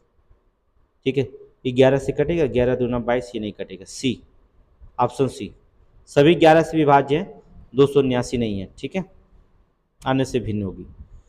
आगे देखेंगे, ये तो सिंपल हो गया। एक वस्तु 65 रुपये में बेचने पर दुकानदार को 30% का लाभ हुआ, 10% लाभ बेचने पर वस्तु का विक्रय मूल्य क्या होगा। देखिए अगर 65 रुपया में बेचता है तो सिंपल सी बात है, वस्तु 65 रुपया में बेचा उसने, तो उसे 30% का लाभ हुआ। कितना परसेंट का लाभ हुआ, 30% का लाभ हो गया। अगर वही वस्तु जो होता है, अगर वह 10% पर प्रतिशत लाभ पर बेचे तो वस्तु का क्रय मूल्य क्या होगा। तो पहले आप यहाँ से क्रय मूल्य निकाल सकते हैं, गुणा कर दीजिए 100, क्रय मूल्य निकाल सकते हैं, 13 × 5 = 65 और 50, अर्थात 50 रुपया आपका क्रय मूल्य निकल गया। और जब 50 रुपया क्रय मूल्य निकल गया है, तो जब 50 रुपया क्रय मूल्य मिल गया, 10% लाभ पे बेचना, तो 110/100 लिख लीजिए, 0 0 कर दीजिए, 11 × 5 = 55 रुपया में बेच दीजिए 55। ठीक है, तो ऑप्शन क्या हो जाएगा, ऑप्शन डी हो जाएगा, सीधे सीधे लाभ हो जाएगा। तो पहले क्रय मूल्य निकाल सकते हैं, चाहे तो एक साथ भी निकाल सकते हैं, चाहे अलग अलग भी निकाल सकते हैं, ये आप पे निर्भर करता है। ठीक है, क्योंकि अगर आप निकालेंगे कि देखिए 30% का लाभ तब होता है जब वो 65 रुपया में बेचता है, तो 1% का लाभ लिख लेंगे क्या कि 65 बटा कितना 130, और 10% का लाभ मतलब 110 हो जाएगा। 0 0 से काटेंगे, 13 पच्चे 55, 11 पच्चे 55 रुपया निकल जाएगा, आपको आंसर हो जाएगा एक लाइन में, ऑप्शन डी। ये सारे सवाल हमने मैथ में पढ़ाया है, फिलहाल फिर पढ़ाएंगे आपको, घबराइएगा मत। एक परीक्षा में 35% छात्र पास हुआ, देखिए 35% पास हुआ और 455 छात्र फेल हुए, तो परीक्षा में कितने छात्र बैठे? सिंपल सी बात है, अगर 35 फेल हो गए, पास हो गए हैं, तो 65 फेल हो जाएंगे। प्रतिशत में 65 फेल हो रहे हैं, संख्या में कितना हो रहे हैं? 455 हो रहे हैं। सिंपल सी बात है। इसका मतलब हो जाएगा कि 1% बराबर निकालेंगे तो 65 सते होता है 455। ठीक है, क्योंकि देखो 7 पच्चे 35 के 5 और 7 छक्के 42, 3 45 हुआ, 65 पच्चे 65 सते 455। 1% छात्र बराबर कितने हो जाते हैं? 7 छात्र के, तो पूरा छात्र निकालना, टोटल 100% निकालना है। एक में 0 बढ़ाएंगे 100 हो जाएगा, इसमें भी डबल 0 बढ़ाएंगे 700। कितने छात्र बैठे थे? 700, ऑप्शन नंबर बी। बस बिना कलम उठाए किसी भी सवाल को आप सॉल्व कर सकते हैं, ये हमारी गारंटी है। ठीक है, जब हम पढ़ाएंगे तो आप देख लीजिएगा, कोई दिक्कत नहीं है। अभी दिए गए प्रदत्तों का बहुलक क्या? बहुलक का मतलब जो संख्या सबसे ज्यादा दिखाई दे वही बहुलक हो जाएगी, सीधे सीधे बात। देखिए 3 3 3 दो बार दिखाई दे रहा, 5 5 दो बार दिखाई दे रहा, 9 एक बार दिखाई दे रहा, 7 7 देखिए 1 2 3 4 बार दिखाई देगा, तो बहुलक इसका क्या हो जाएगा? 7 हो जाएगा। बस सिंपल से जो संख्या सबसे ज्यादा दिखाई दे वही क्या है? उसका बहुलक हो जाएगा। आगे देखेंगे, यदि 10 और 50 के मध्य एक अभाज्य संख्या इस प्रकार है कि उनके अंकों को आपस में बदलने पर कोई प्रभाव नहीं पड़ता है, तो उस संख्या का वर्ग क्या होगा? ठीक है, सिंपल बात है। अगर कोई संख्या का, देखिए कह रहा है 10 और 50 के मध्य एक अभाज्य संख्या है, ठीक है, इस प्रकार है कि उसके अंकों को आपस में बदलने पर उसके कोई प्रभाव नहीं पड़ता है, तो उस संख्या का वर्ग क्या होगा? 11 लिख दीजिए, 11 के चाहे इधर बदल जाए चाहे इधर, 11 11 यहाँ 121, कोई प्रभाव नहीं पड़ेगा। ठीक है, ऑप्शन ए हो जाएगा 121, सीधे सीधे बात, इससे कोई प्रभाव नहीं पड़ेगा। 11 हो गया, 22 हो गया है, 33 हो गया, 44 हो गया, ये सारे संख्याएं निकल जाएंगी।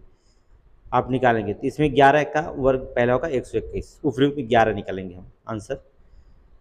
चलिए, कह रहा चीनी के दाम में 60% बढ़ोतरी हो गई, उसे पुराने दाम पर लाने के लिए उसकी कीमत में कितने % की कमी करनी चाहिए? सीधे सीधे बात है, दाम में बढ़ोतरी हो गई तो हो गई। अब 60% की बढ़ोतरी हुई है, इसका मतलब हो जाएगा 160 रुपये में बिक रहा, चुपचाप 100 को गुणा कर दीजिए आंख बंद करके। आप 0 0 से काट दीजिए, 60 में 16 का भाग दीजिए, 16 तियाँ 48, 37.5% लगभग आ जाएगा। 37.5 आए, 37%, 37.5%, ऑप्शन बी। कुछ नहीं, एकदम एक लाइन में सवाल लग जाएगा, कोई दिक्कत नहीं। आगे देखेंगे, 25% अल्कोहल है, 50% अल्कोहल में मिलाया जाए। कह रहा किस अनुपात में 25% अल्कोहल को 50% अल्कोहल में मिलाया जाए कि मिश्रण में 40% अल्कोहल हो जाए?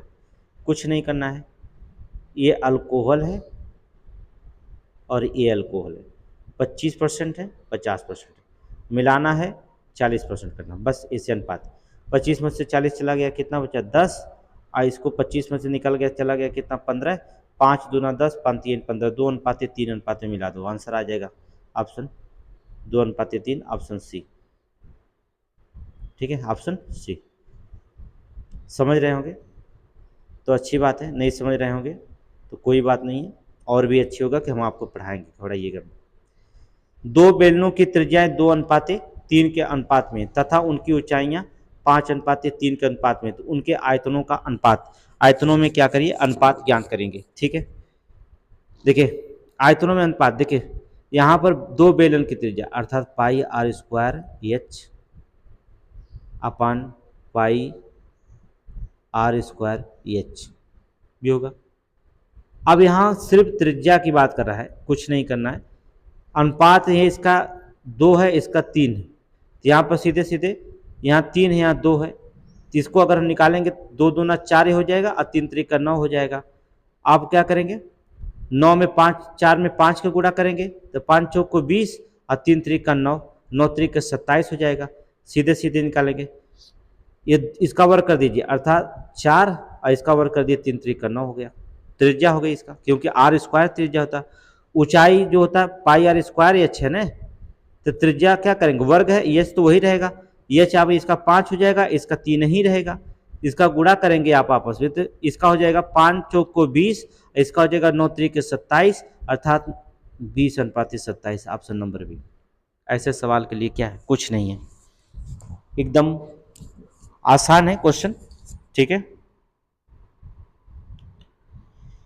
एक घनाभ के आकार की लंबाई, चौड़ाई, ऊंचाई 10%, 20%, 50% की वृद्धि की जाती है। उसके आयतन में होने वाली प्रतिशत वृद्धि ज्ञात कीजिए। आप चाहे तो 10 और 20 की वृद्धि निकाल लेंगे, तो पता है जब दो संख्याओं में वृद्धि होती है तो फार्मूला लगा सकते हैं EX + Y + XY/100। 10-20 की वृद्धि करेंगे तो 32% होगा, ठीक है। फिर 32 में जो होता है 50% की वृद्धि करना, तो 32 × 50 + 32 × 50/100 कर दीजिए। अब 50 दूना 100 और 16 दूना 32, अब 32 और 50 मिलकर 82, अब 82 और 16 इसमें जोड़ दीजिए तो 98, कितना हो जाएगा 98, ऑप्शन नंबर सी मार के चलिए। कुछ नहीं करना है, कोई घनाभ बनाभ का फार्मूला नहीं लगाना है, जब हम आपको बताएंगे कोई घनाभ की फार्मूला नहीं बताएंगे, एकदम खाली कलम उठाएं और आंसर निकालें। एक क्वेश्चन आपसे पूछा गया है, 79 क्वेश्चन आपसे पूछा गया है, ठीक है, आपके एग्जाम में पूछा गया है। ये ABC एक समकोण त्रिभुज है जिसमें A 90 डिग्री है, ठीक है, AD लंबाई है BC और BC पर, और AB 5 सेंटीमीटर है, AB 5 सेंटीमीटर है, तथा BD जो होता है 3 सेंटीमीटर है, तो CD जो होता है बराबर किसके होगी, CD जो होता है किसके बराबर होगी, जाहिर सी बात CD जो होता है किसके बराबर हो जाएगी, CD निकालेंगे, देखिए 16/3 करिए, आपको ऑप्शन बी मार दे रहे हैं, क्वेश्चन हम आपको लगाएंगे बोर्ड पर, ठीक है, यहाँ पर ऑप्शन बी, मैथ में जो होता हल नहीं कर पाएंगे यहाँ पर, बिना बोर्ड के जगह ही नहीं है इसमें। किसी समांतर चतुर्भुज के अंतःकोणों का अर्धक बनाते हैं एक समांतर चतुर्भुज आयत, देखिए समांतर चतुर्भुज के अंतःकोण जो था अर्धक बनाते हैं एक क्या, आयत बनाते हैं, एक क्या बनाते हैं, एक आयत बनाते हैं, ऑप्शन बी मारिएगा।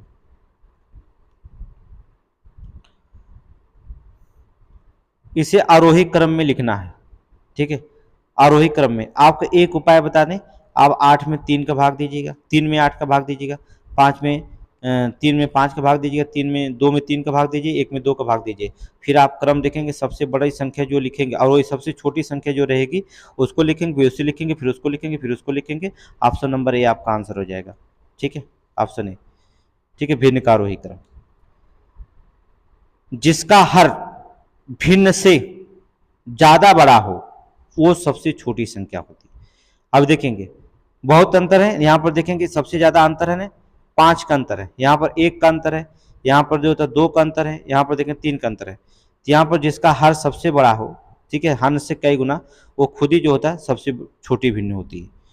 ऑप्शन ए मारिएगा, नहीं आएगा तो कोई दिक्कत नहीं, पढ़ाएंगे आपको।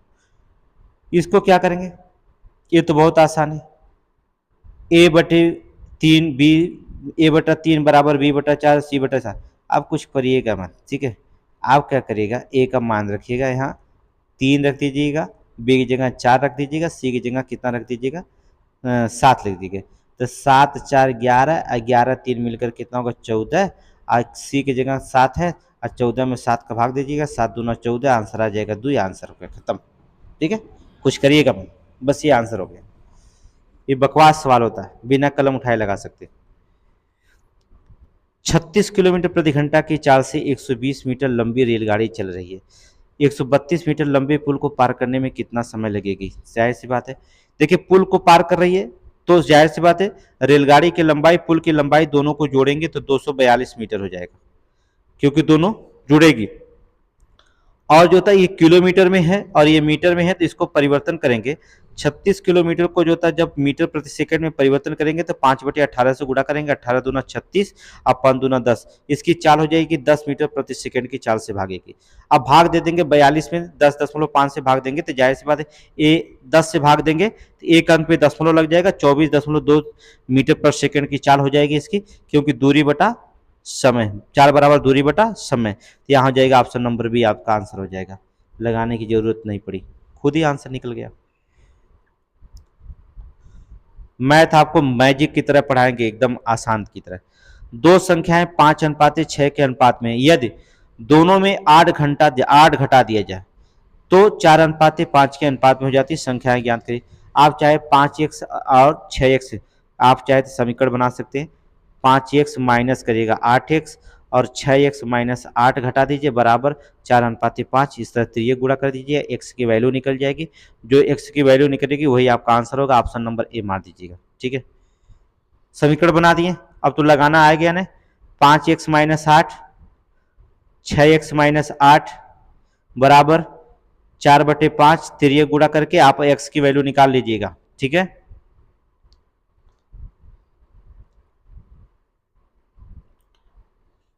ये तो देखेंगे बहुत आसान होता है, ठीक है। डिटर्मिनेशन, ठीक है। डिटर्मिनेशन शब्द के अक्षरों में निम्नलिखित में से कौन सा किसे नहीं बनाया जा सकता है? जो शब्द इसमें नहीं दिखाई दे रहा है इसमें से वही शब्द नहीं बनाया जा सकता। चलिए देखिएगा, मदर, मदर शब्द नहीं बनाया जा सकता। यम तो दिखाई दे रहा है, ओ दिखाई दे रहा है, टी दिखाई दे रहा है, यच दिखाई नहीं दे रहा है। डिटर्मिनेशन में यच कहीं दिखाई दे रहा है? नहीं दिखाई दे रहा है। यच यहाँ आ गया मदर में, यहाँ यच दिखाई दे रहा है नहीं, इसलिए मदर नहीं बनाया जा सकता, ठीक है। यह दिए गए आरोही क्रम में सजाया जाए तो ऊपर से चौथा संख्या का मध्य अंक क्या होगा? जाहिर सी बात, जब आरोही क्रम में निकालेंगे ऊपर से चौथा जो होता है मध्य संख्या के अंकों का योग क्या होगा, तो चौथा मध्य अंक क्या हो जाएगा आरोही क्रम में अगर इसको सजाया जाता है। चलिए सजाइए, 292 लिखेंगे, पहला 292, फिर 300, फिर दूसरा, फिर इसके बाद जो होता है 568 जो होता है मध्य अंक आएगा। अब 568 जो होता है मध्य में आरोही क्रम में जो होता है मध्य अंक का योग क्या होगा? ये 6 होगा। क्या होगा? 6। ऑप्शन नंबर डी आरोही क्रम में लगाएंगे तो, ठीक है। बीच में आएगा, अब बीच का मध्य अंक बताना है तो 6 हो जाएगा। 568 इन लगाने के में होता है मध्य में आएगा, और मध्य के जो होता है बीच का मध्य अंक बताना है तो क्या आ जाएगा? 6। ऑप्शन 6। निम्नलिखित सारणियों में लुप्त संख्या को भरिए। चलिए भरते हैं। a+2 करिए सी आएगा, 2 + 2 आ जाएगा। n+3 कर दीजिए, n+3 करिए h आएगा। r+4 करिए v आएगा, अब b+4 करिएगा z आ जाएगा। Option A. इतना सिंपल क्वेश्चन है। असंगत शब्द को चयन करें। असंगत शब्द का चयन करिए। चलिए असंगत शब्द का चयन करेंगे। जिम कार्बेट, रणथंभौर बांध, तुंगभद्रा, तुंगभद्रा नदी है, ठीक है। इसका जो होता है तुंगभद्रा उद्बिलाव संरक्षण रिजर्व है जो कर्नाटक के बेल्लारी में कोल्लार जिले में स्थित है, ठीक है। और ये सब जिम कार्बेट नैनीताल, रणथंभौर राजस्थान, सवैया माधोपुर, बांधवगढ़ मध्य प्रदेश राष्ट्रीय उद्यान है। तुंगभद्रा जो होता है उद्बिलाव संरक्षण रिजर्व है, ठीक है। इसे राष्ट्रीय उद्यान नहीं, ये तीनों राष्ट्रीय उद्यान है, तुंगभद्रा नहीं। ऑप्शन डी निकाल दीजिए असंगत। असंगत भी देखेंगे तो कठिन क्वेश्चन दे दिया है। निम्नलिखित में से लुप्त अक्षर का क्रम है। लुप्त अक्षर भर दीजिएगा, क्रम धरिएगा, अर्थात ऑप्शन बी भर दीजिएगा आपका। ऑप्शन बी, ऑप्शन बी भरेंगे तो जो तक क्रम बन जाएगा, ठीक है। यहाँ सी, ए बी ए सी, ठीक है, ऐसे क्रम बनाते जाएंगे। ए बी ए बी ऐसे ऐसे बनता क्रम चला जाएगा। Option B भरिएगा। 4 संख्याओं के एक समुच्चय पर निम्न में से कौन सी अपक्रिया द्वारा संख्याएं 6, 14, 54 और 149 प्राप्त होंगी? इसके वर्ग में 1 जोड़कर, इसके वर्ग में घन से 1 घटाकर, देखिए इसके वर्ग में 5 जोड़ करके जो होता है 5 अगर जोड़ेंगे, ठीक है, जैसे 1 का वर्ग +5 जोड़ें तो कितना होगा? 6। 3 का वर्ग करें प्लस 5 जोड़ें तो कितना हो जाएगा, 3 त्रिक का 9, 5 14, होगा कि नहीं होगा। उसी तरह से 7 का वर्ग में जो होता है 5 जोड़े 7 से 49 और 5 मिलकर 54। उसी तरह 12 का 12 बढ़िया 144, 5 जोड़े 149। तो क्या हो जाएगा, इसके वर्ग में 5 जोड़ करके संख्या प्राप्त की जा सकती है। ऑप्शन नंबर मारेंगे डी। बहुत सिंपल क्वेश्चन है। एक घंटी प्रत्येक 18 मिनट पर बजती है, एक दूसरी घंटी 24 मिनट पर बजती है और तीसरी घंटी 32 मिनट पर बजती है। ये तीनों घंटियां 8 बजे सुबह बजी, तो दोबारा वो कब बजेंगे, चुपचाप 18, 24, 32 का लासा ले लीजिएगा। ठीक है, 32 का क्या करेगा, लासा ले लीजिएगा, और जो लासा आएगा, ठीक है, इसका लासा आएगा कितना, 288। इसी में जो होता है मिनट से भाग देंगे तो 4 घंटे 48 मिनट हो जाएंगे, 4 घंटे 48 मिनट। तो 8 बजे बनी है तो 4 घंटा और जोड़ेंगे तो कितना हो जाएगा, 8 4 मिलकर 12, 12 बज के 48 मिनट पर पुनः बजेंगी। तो ऑप्शन क्या हो जाएगा, वी हो जाएगा। ठीक है, आगे देखेंगे। निम्नलिखित युगों में किसमें वही संबंध है जो ऑस्ट्रेलिया महाद्वीप में, ऑस्ट्रेलिया का संबंध महाद्वीप में, ऑस्ट्रेलिया एक महाद्वीप है, ठीक है, उसका संबंध उसी तरह से इसमें दिखाएंगे। तो क्या हो जाएगा, विक्रांत एक जहाज है, नदी तट का संबंध नहीं, विक्रांत एक क्या जहाज है। ठीक है, ऑप्शन सी हो जाएगा। इंग्लिश छोड़िए, हिंदी। निम्नलिखित में से कौन सा एक अन्य से भिन्न है, सारनाथ, हल्दी घाटी, पानीपत, कुरुक्षेत्र। तो इसमें जो होता है कौन सा अन्य से भिन्न दिखाई दे रहा है, तो इसमें से कौन अन्य से भिन्न है, सारनाथ। देख रहे हैं, सारनाथ जो होता है अन्य से भिन्न दिखाई देगा। देखिए हल्दी घाटी, पानीपत, कुरुक्षेत्र, ये जो होता है ये लड़ाई के मैदान के रूप में ऐतिहासिक पहचान है।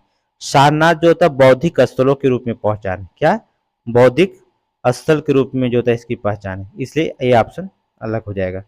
आगे देखेंगे। निम्नलिखित कथनों पर विचार कीजिए और सही निष्कर्ष चुनिए। कथन क्या है, मानस एक खिलाड़ी है, सभी खिलाड़ी लंबे हैं। ठीक है, मानस क्या है, खिलाड़ी है, इसका मतलब मानस खिलाड़ी है और सभी खिलाड़ी क्या होते हैं, लंबे, तो मानस भी क्या होगा, लंबा है।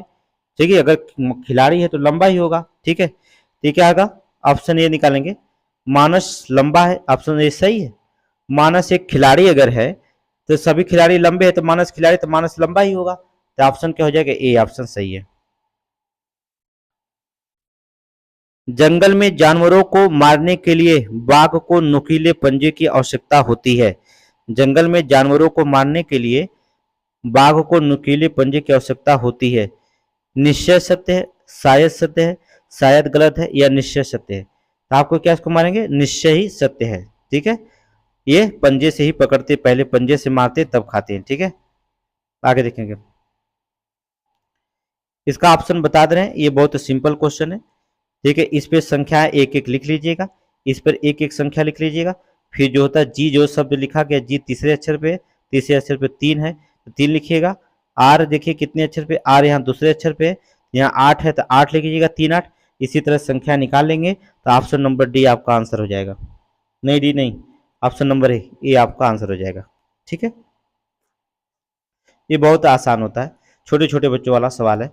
पीसीएस के एग्जाम के लिए हम लोगों को अप्लाई करना पड़ा, ऐसे एग्जामों के लिए जो होता है इतना छोटा क्वेश्चन, कोई निश्चित। ठीक है, किसी कक्षा में सोहन की योग्यता शीर्ष से 15वें स्थान पर है और नीचे से 50वें स्थान पर है, उस कक्षा में कुल कितने छात्र हैं, कुल जो होता है कितने, चलिए उस कक्षा में कुल कितने छात्र हैं देखेंगे। कुछ नहीं करना है, 15 + 50 बराबर 65। ठीक है, एक संख्या घटाए दो अर्थात 64 आ जाएगा, ऑप्शन नंबर बी मार दीजिए। दाएं से क्रम प्लस बाएं से क्रम -1, कुल व्यक्ति या वस्तु की संख्या बराबर, फार्मूला क्या बताएं, दाएं से क्रम और प्लस बाएं क्रम -1 अर्थात 64। ठीक है, आगे चलिए। इस कक्षा में अधिकांश छात्र बुद्धिमान हैं, उक्त कथन में निर्गत होने वाले विकल्प को निम्नांकित में से चुनिए।